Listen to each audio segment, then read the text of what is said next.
सर्वांना जय भीम नमो बुद्धाय. जसं आता चव्हाण सरांनी सांगितलं त्याप्रमाणे माझ्याकडे एक उदाहरण आहे की मी आता नुकतीच बुद्धगयाला जाऊन आले, जिथं आपला 20वा इंटरनॅशनल रिपीटर चॅन्टिंग होतं.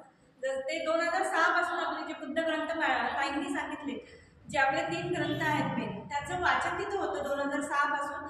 ते सतत 45 वर्ष जाणार आहे. जसं बुद्धांना ज्ञान प्राप्तीनंतर त्यांनी धम्माचं ज्ञान सगळ्यांना पसरवलं 45 वर्ष. ते 45 वर्षात आपल्याला ते ग्रंथ संपवायचे. तर तसं सगळं देशातली लोक येतात तिथे.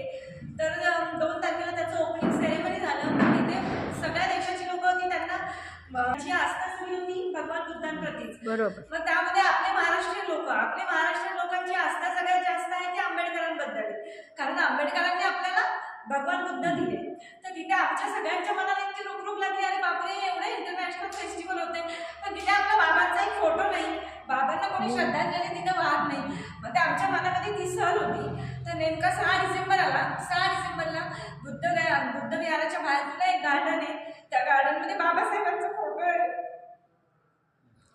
आणि तिथे मग आम्ही सर्वांनी श्रद्धांजली वाहिली. आणि मग तिथे आम्हाला खूप तिथं गेल्याचं आम्हाला समाधान झालं. आपल्या बाबांमुळे आपल्याला हे सगळं मिळतंय.